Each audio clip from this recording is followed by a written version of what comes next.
السلام علیکم ورحمۃ اللہ وبرکاتہ۔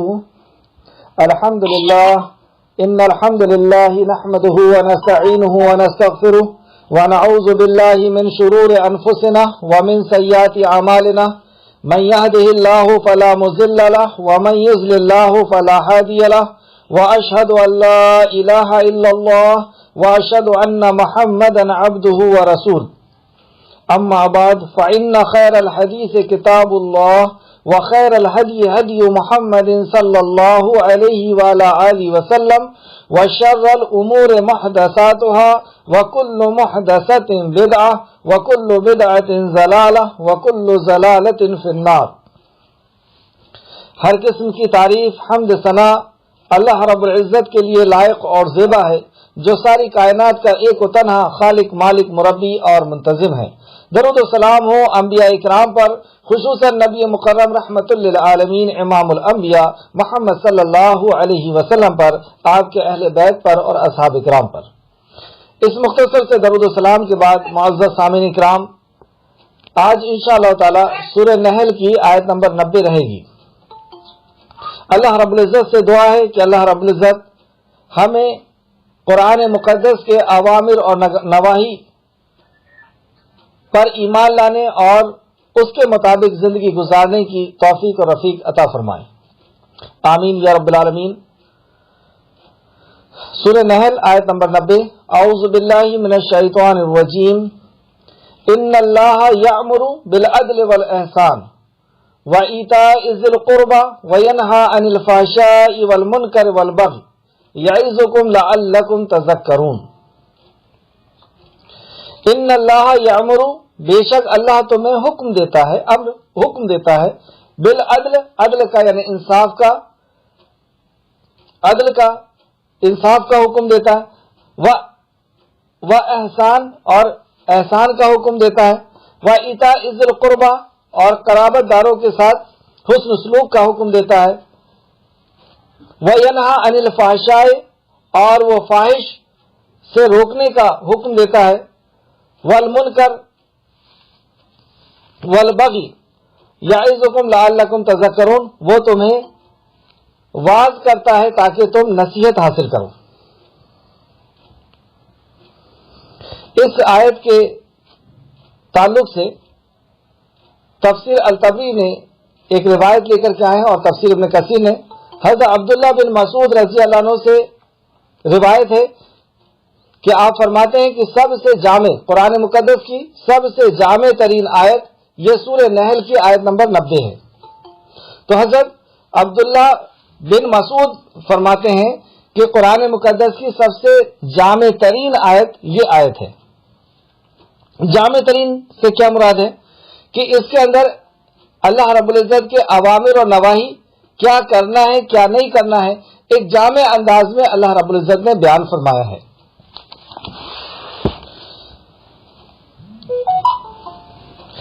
اسلام کے 3 اصول بتائے گئے ہیں،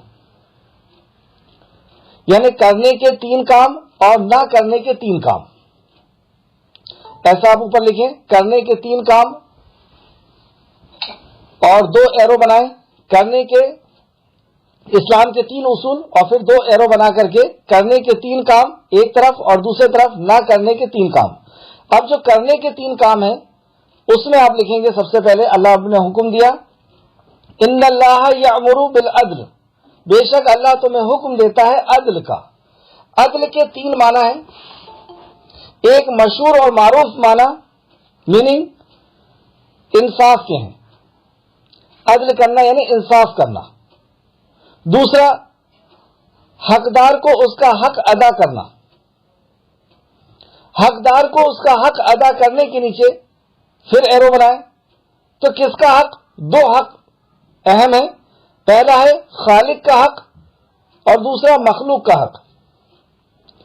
اللہ کے حق میں، خالق کا حق یعنی اللہ کا حق، اللہ کے حق میں پھر 2، پہلا جو سیدنا معاذ رضی اللہ عنہ علی حدیث ہے، حق اللہ علی العبید، کہ اللہ کا بندے پر کیا حق ہے، تو گویا کی توحید، اور دوسرا فرائض کا ادا کرنا، یہ بھی عدل ہے، یہ بھی عدل کے اندر آئے گا کہ اللہ رب العزت نے جو فرض کر دیا ہمارے اوپر، ہم اس کو ادا کریں۔ تو حقدار کے حق ادا کرنے میں دو چیز ہم نے لکھا، پہلا حقوق اللہ اور دوسرا حقوق العباد۔ حقوق العباد میں بندوں کے حق یا مخلوق کا حق لکھ لیں آپ، پہلا حق اللہ کا، دوسرا مخلوق کا۔ تو مخلوق کے حق میں دو حق، ایک انسان کا حق اور دوسری مخلوقوں کے حق۔ تو یہ دو معنی ہوئے عدل کے۔ ان اللہ یامر بالعدل، بے شک اللہ تمہیں حکم دیتا ہے عدل کا۔ تو عدل کے پہلا معنی انصاف، جو مشہور و معروف معنی ہے، دوسرا حقدار کو اس کا حق ادا کرنا، اور تیسرا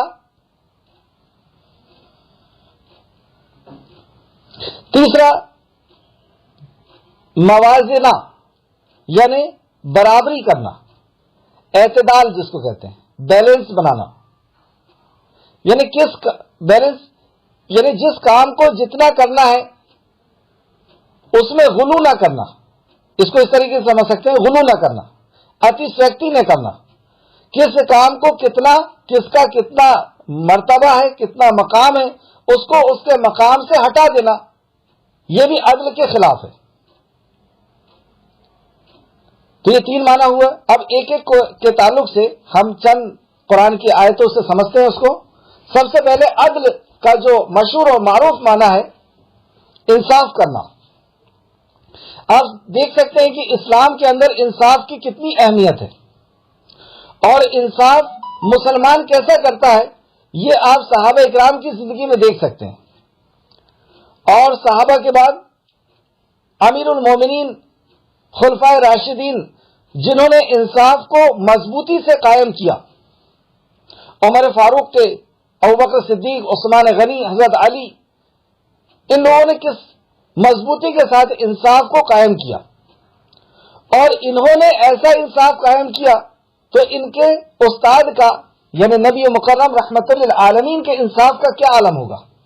جب عمر فاروق کے انصاف کو دیکھتے ہیں تو عقل حیران ہو جاتی ہے کہ کتنا بھلی ان کی نفس کے اوپر ہی کیوں نہ بات آ جائے، ان کے رشتہ داروں کے اوپر ہی کیوں نہ بات آ جائے، ان کے قبیلے اور خاندان کے اوپر ہی کیوں نہ بات آ جائے، انصاف کا کبھی ساتھ نہیں چھوڑے ان خلفائے راشدین نے، صحابہ اکرام نے۔ تو جو شاگرد ہیں ان کا یہ حال ہے، تو خود نبی کریم صلی اللہ علیہ وسلم کے انصاف کا کیا عالم ہوگا۔ اور جب نبی کریم صلی اللہ علیہ وسلم کے بھی انصاف کو دیکھتے ہیں تو آپ نے اپنی زندگی میں امت کو سکھا دیا، سمجھا دیا کہ کیا انصاف ہوتا ہے۔ اور جب نبی مکرم کا یہ انصاف ہے تو نبی کے رب کا انصاف کیسا ہوگا۔ جیسا اللہ نے فرمایا، اور 5 وقت ہمیں یاد دلایا اللہ رب العزت نے، مالکی یوم الدین، وہ بدلے کے دن کا مالک ہے، وہ انصاف کے دن کا مالک ہے، وہ اس دن کا مالک ہے جس دن انصاف ہوگا، اور انصاف کرنے کے لیے اس نے کسی مخلوق کو نہیں چنا۔ یہ انصاف اتنا اہم عمل تھا کہ خود خالق کائنات نے انصاف کو اپنے لیے چنا، کہ انصاف تو صرف اللہ کر سکتا ہے، وہی جانتا ہے تمہارے اعمال کو، اور وہی جانتا ہے تمہاری چھپے اور کھلی باتوں کو۔ اور اس سے بھی اندازہ لگایا جا سکتا ہے اس کی اہمیت کا کہ عرش کے سائے کے نیچے، وہ عرش کا سایہ جو 1 میل پر ہوگا، سورج، اور وہ 1000 سال کا دن، ایسی سختی کے عالم میں وہاں پہ صرف ایک سایہ ہوگا، اور وہ اللہ رب العزت کے عرش کا سایہ، اور اس میں 7 لوگوں کو جگہ ملنا ہے، 7 قسم کے لوگوں کو۔ تو سب سے پہلے حدیث کے اندر جس کے الفاظ آئے ہیں تو وہ کون شخص آئے گا؟ نماز، روزہ، حج، زکات والا نہیں، سب سے پہلے جس شخص کا نام نبی کریم صلی اللہ علیہ وسلم نے حدیث مبارک کے اندر لیا ہے وہ ہے انصاف کرنے والا۔ تو اس سے پتہ چلا کہ انصاف کی کتنی اہمیت ہے اسلام کے اندر۔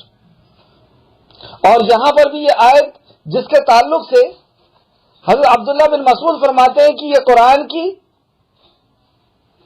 جامع آیت ہے، جامع ترین آیت ہے۔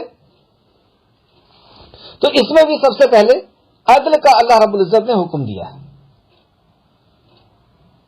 عدل ہر جگہ ہمیں دیکھنا ہوگا کہ اگر 1 سے زیادہ بیویاں ہیں تو اس میں عدل، بچے 1 سے زیادہ ہیں تو ان میں عدل، کہ جب وراثت ہم تقسیم کریں تو سارے بچوں میں جس انداز سے اللہ رب العزت نے سکھایا ہے، اس کے قانون میں ہے، اسی مطابق ہم وراثت تقسیم کریں۔ اگر وراثت ویسی تقسیم نہ ہوئی تو وہ حدیث میں ہمیں خیال رکھنا چاہیے کہ نبی مکرم نے فرمایا کہ اس کا آخرت میں کوئی حصہ نہیں جس نے وراثت کو تقسیم نہ کیا۔ آئیں اس تعلق سے چند آیتیں دیکھتے ہیں۔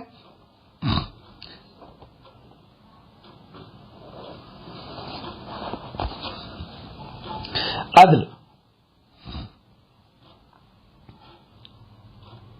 سورہ نساء آیت نمبر 58، اللہ رب العزت فرماتا ہے اعوذ باللہ من الشیطان الرجیم ان اللہ یامرکم، یہاں پر بھی بے شک اللہ تمہیں حکم دیتا ہے کہ تم امانتیں ان کے حقداروں کو ادا کرو۔ اللہ تمہیں حکم دیتا ہے کہ امانتیں ان کا جس کا حق ہے اس کو ادا کرو، یہ بھی عدل ہے۔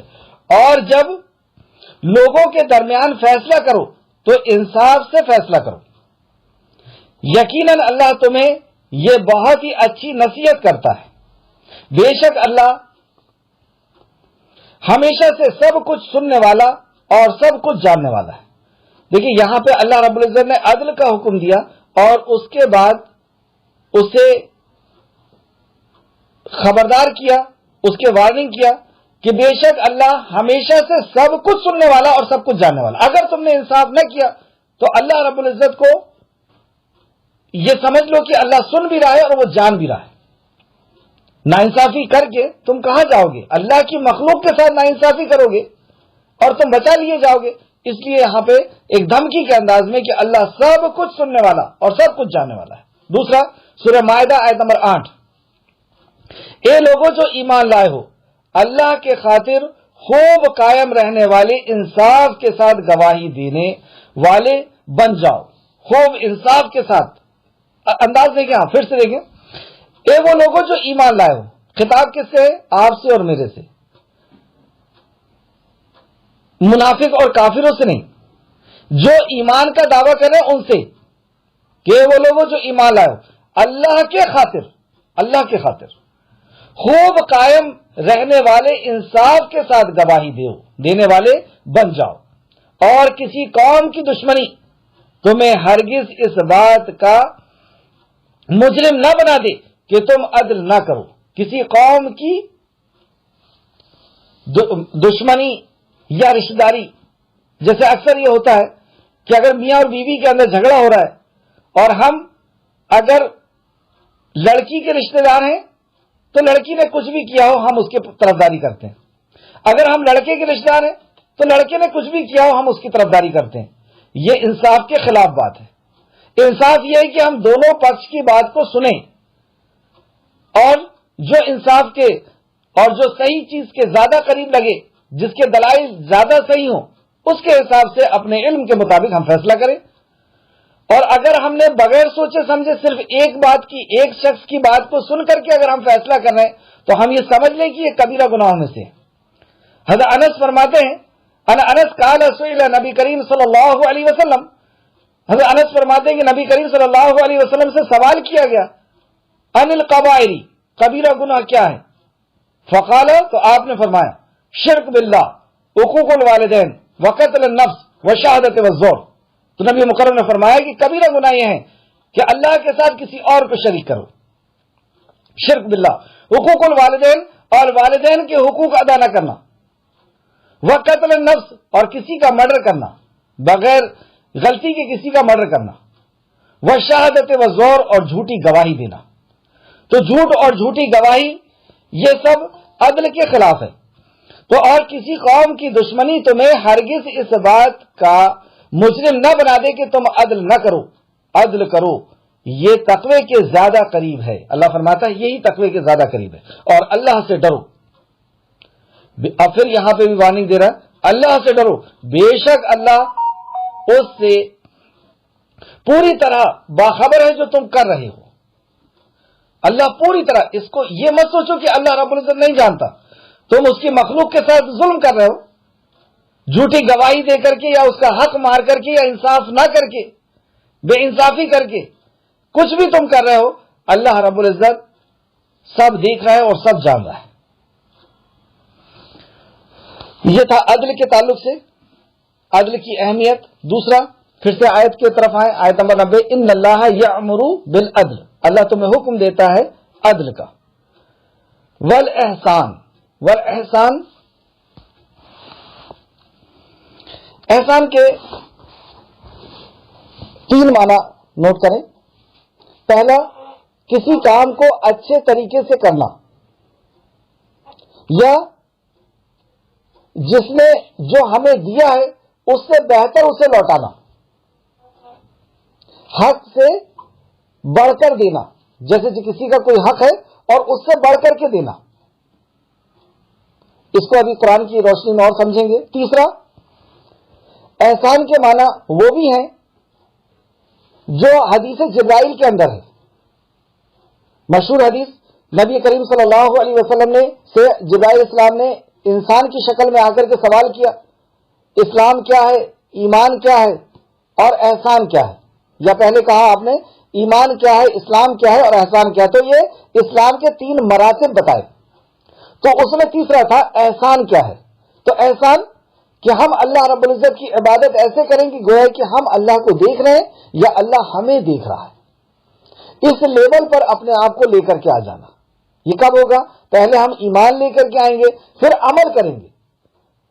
اس لیے پہلے حدیث میں یہ ہے کہ ایمان کیا ہے، پھر دوسرا ارکان ایمان نبی کریم صلی اللہ علیہ وسلم نے بتایا، پھر دوسرا جب سوال کیا جبرائیل السلام نے کہ اسلام کیا ہے تو آپ نے ارکان اسلام بتائے، پھر تیسرا سوال کیا احسان کیا ہے تو آپ نے بتایا کہ بندہ ایسی عبادت کرے گویا کہ وہ اللہ کو دیکھ رہا ہے یا اللہ اس کو دیکھ رہا ہے۔ تو ہم پوری صبح سے لے کر کے شام تک جو بھی کام کر رہے ہیں اصل میں وہ اللہ رب العزت کے حکموں کو ہم پورا کر رہے ہیں، تو گویا کہ یہ ہم عبادت میں ہیں۔ تو ہمیں ہر وقت اس حالت میں رہنا ہے کہ گویا کہ اللہ ہمیں دیکھ رہا ہے۔ والدین سے بات کر رہے ہیں، یہ بھی اسلام کا حصہ ہے۔ ہم کما رہے ہیں، پیسے کما رہے ہیں، یہ بھی اسلام کا حصہ ہے۔ ہم کاروبار کر رہے ہیں، ہم پڑھ رہے ہیں، ہم جو بھی کام کر رہے ہیں وہ اسلام کا حصہ ہے، کیونکہ نبی کریم صلی اللہ علیہ وسلم نے جو جو کام کیا وہ سب اسلام کے دائرے میں آئے گا۔ تو ہم ایسی حالت میں زندگی گزارے کہ گویا کہ اللہ ہمیں دیکھ رہا ہے یا ہم اسے دیکھ رہے ہیں، اور اس کے معنی ایک اخلاص کے بھی ہے۔ یہی تو اخلاص ہے کہ ہم جو بھی عبادت کر رہے ہیں تو اس لیے کر رہے ہیں کہ اللہ ہمیں دیکھ رہا ہے اور ہم اللہ کی رضا کے لیے کر رہے ہیں۔ بہرحال اس تعلق سے چند آیتیں دیکھتے ہیں۔ سورہ نحل آیت نمبر 126، اللہ فرماتا ہے اگر تم بدلہ لو تو برابر ہے، یعنی احسان کیا چیز ہے؟ تفسیر ابن کثیر جلد نمبر 3 اور صفحہ نمبر 586، تفسیر ابن کثیر نے احسان کے تعلق سے 3 آیتیں لے کر کے آئے ہیں۔ پہلی آیت سورہ نحل آیت نمبر 126، اگر تم بدلہ لو تو برابر ہے تکلیف کے جو تم نے دی گئی، مطلب اگر تم بدلہ لینا چاہو، قصاص لینا چاہو تو لے سکتے ہو، جتنی تمہیں تکلیف دی گئی ہے اتنا بدلہ لے لو۔ اسلام کا یہ قانون ہے کہ اگر کسی نے کسی کو تکلیف پہنچائی ہے تو جتنی تکلیف پہنچائی ہے اتنی تکلیف یہ اسے دے سکتا ہے، یہ ہے قصاص۔ کیوں ایسا؟ کیونکہ اس سے جرم رکے گا۔ اگر قاتل کو قاتل کی سزا قتل دی گئی تو قتل رک جائے گا۔ کسی نے کسی کے ہاتھ توڑ دیا، اگر اس کے بھی ہاتھ توڑ دیے گئے تو دوبارہ وہ کسی دوسرے کے ہاتھ نہیں توڑے گا، اور دوسرا جو توڑنے والا ہے اس کا وہ بھی رک جائے گا۔ تو ظلم کے برابر ظلم کا بدلہ دیا جا سکتا ہے، یہ اسلام کا قانون ہے۔ لیکن اللہ کے آگے فرماتا ہے اور اگر صبر کرو تو وہ صبر کرنے والوں کے لیے بہت اچھا ہے۔ لیکن اگر وہ صبر کرتا ہے اور معاف کر دیتا ہے، یعنی بدلہ نہیں لیتا، ایک تو بدلہ لینے کا اللہ رب العزت نے حکم دیا، اور ایک جگہ یہ بھی فرمایا کہ بدلہ لینا یہ تمہارے قانون کو بچا کر کے رکھنے کے لیے یا محافظت کے لیے، تمہاری محافظت کے لیے زیادہ بہتر اچھا قدم ہے۔ تو یہاں پر یہ فرمایا کہ اگر تم معاف کر دیتے ہو، اپنے حق کو معاف کر دیتے ہو تو یہ تمہارے لیے بہتر ہے۔ کیا بہتر ہے؟ دوسری جگہ اللہ فرماتا ہے سورہ شعراء سورہ نمبر 42 آیت نمبر 40 کے اندر، اور برائی کا بدلہ تو اس طرح کی برائی ہے، مطلب جو برائی سامنے والے نے کیا ہے آپ اسی کی طرح کی برائی اس کے ساتھ کر سکتے ہو، جو بھی اس نے آپ کو تکلیف پہنچائی ہے اتنی تکلیف پہنچا سکتے ہو، مگر جو درگزر کرے اور معاملے کو درست کر دے تو اس کا بدلہ، مطلب درگزر کر دیا اس نے، معاف کر دیا، تو اس معاملے کا بدلہ کیا ہے؟ اس کا بدلہ اللہ کے ذمے ہے۔ اللہ اکبر، اس کا بدلہ اللہ کے ذمے۔ اب جب کسی عذر کا بدلہ اللہ رب العزت خود دے. جیسے ہر اجر کا بدلہ اللہ رب العزت نے فرشتوں کو بتا دیا کہ کسی نے یہ عمل کیا تو اس کو یہ اتنا نیکی دے دو، یہ عمل کیا یہ نیکی دے دو، یہ عمل کیا یہ نیکی دے دو. لیکن یہ ایسا عمل ہے کہ اگر کسی نے آپ کے ساتھ ظلم کیا ہے اور آپ بدلے میں اس کو اتنی سزا دینے کے بجائے وہ سزا نہیں دیتے، اور اگر آپ اس کو معاف کر دیتے ہیں، یعنی اللہ کی مخلوق کو اگر آپ معاف کر دے رہے ہیں، تو خالق آپ کو جو اس کا بدلہ اللہ رب العزت دے گا. اور یہ کون سے عمل میں اور ہے؟ یہ روزے کے تعلق سے. جب روزہ دار روزہ رکھتا ہے تو اللہ رب العزت نے فرشتے سے کہا کہ تم اس کا بدلہ نہیں دو گے، اس کا بدلہ وہ دے گا جس کے لیے اس نے روزہ رکھا، یعنی اللہ رب العزت دے گا. اور اللہ رب العزت بدلہ دے، مطلب فرشتے تم نہیں لکھ سکتے اس کا بدلہ، تم نہیں جان سکتے اس کا بدلہ، یہی ہوا نا. اور اللہ رب العزت بدلہ دے، اللہ اکبر، وہ تو اللہ ہے، وہ تو اس کی شان کے مطابق اس کو بدلہ دے گا. تو جب کوئی کسی کو معاف کر دیتا ہے تو اللہ رب العزت فرماتا ہے سورہ شعراء آیت نمبر 40 کے اندر کہ اس کا بدلہ اللہ رب العزت اسے دے گا. تیسری آیت اور دیکھ لیں، سورہ مائدہ آیت نمبر 45 اور سب زخموں کا اسی طرح بدلہ ہے لیکن جو شخص بدلہ معاف کر دے، مطلب زخموں کا بدلہ اسی طرح ہے جیسا زخم لگا ہے. جس نے جتنا زخم لگایا ہے اتنا بدلہ ہم لے سکتے ہیں، اس سے اتنا زخم اس کو لگا سکتے ہیں. تو یہ اللہ نے فرمایا یہاں پہ کہ زخموں کا بدلہ ہے تو وہ اس کے لیے کفارہ ہوگا، اور جو اس کو معاف کر دے، لیکن جو شخص بدلہ معاف کر دے تو وہ اس کے لیے کفارہ ہوگا، مطلب اس کے گناہوں کا کفارہ بن جائے گا. اس تعلق سے چند حدیث دیکھتے ہیں معاف کرنے کے تعلق سے.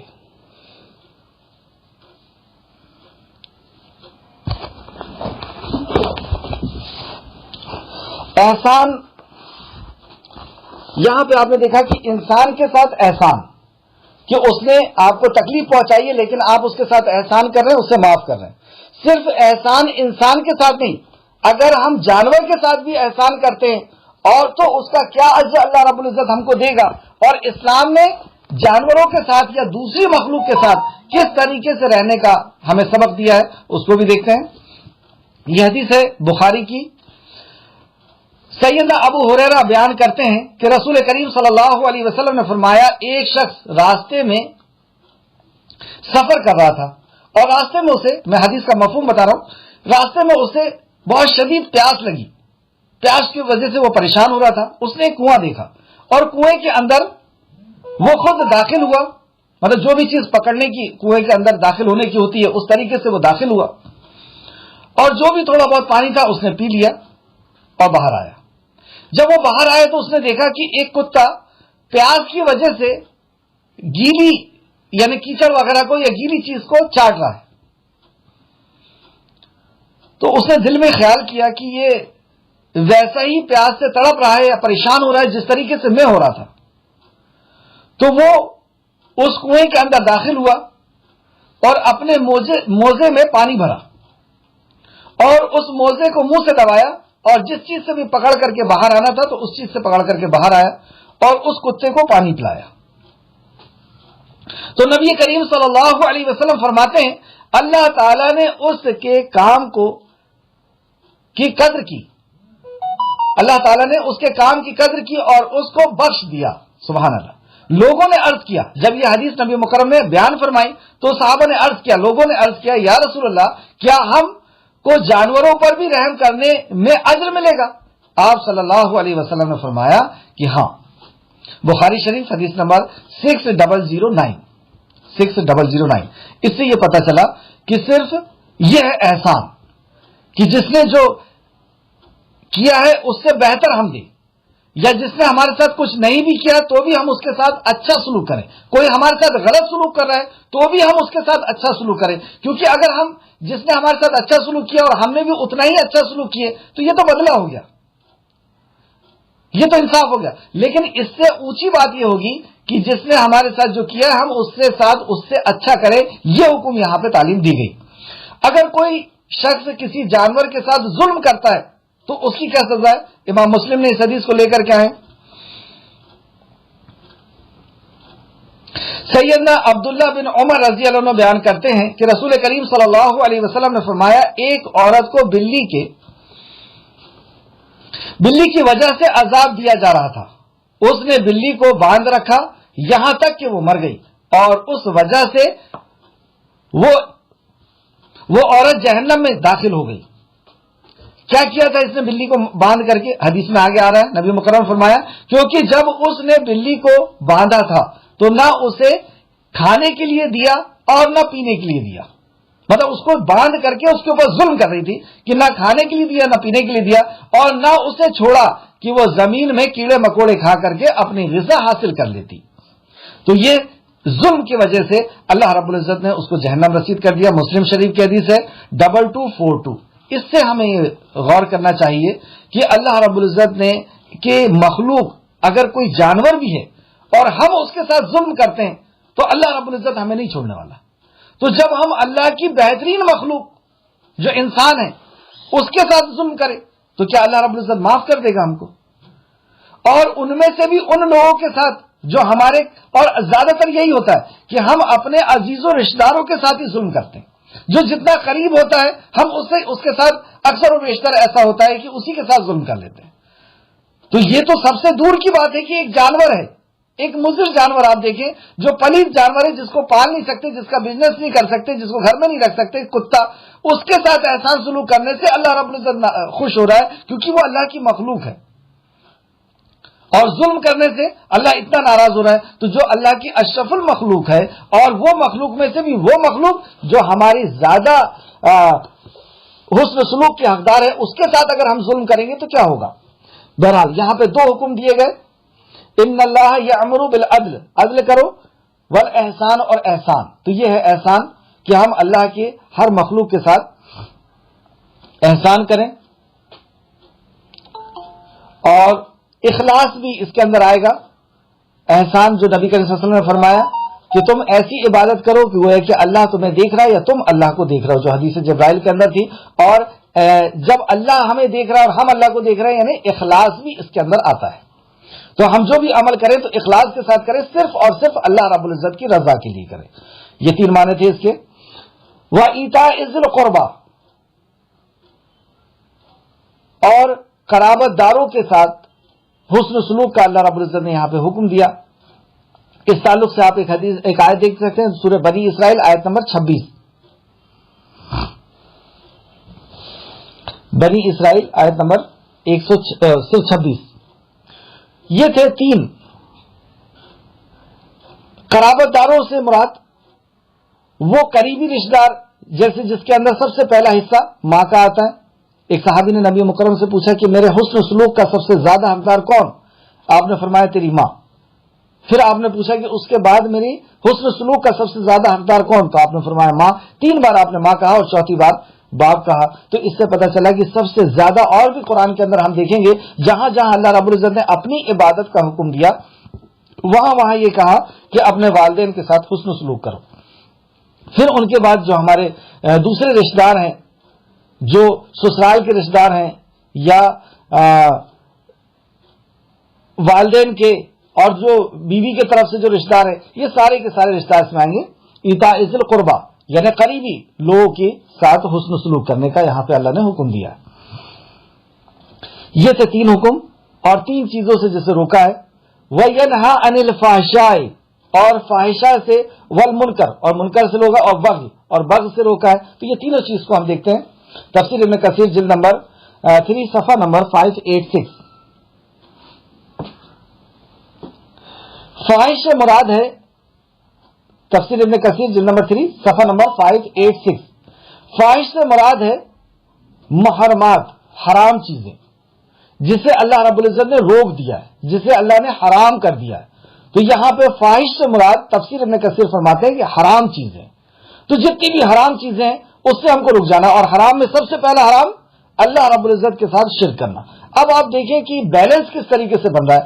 ایک طرف آپ نے لکھا کہ اللہ رب العزت نے کن چیزوں کا حکم دیا ہے، اور دوسری طرف آپ لکھ رہے ہیں کہ اللہ رب العزت نے کن چیزوں سے روکا ہے، کن چیزوں کرنے کا دیا اور کن چیزوں سے روکا ہے۔ تو روکنے میں بھی جسٹ اس کا اپوزٹ یا جسٹ اس کا الٹا یہاں پہ بیان کیا جا رہا ہے کہ یہاں پہ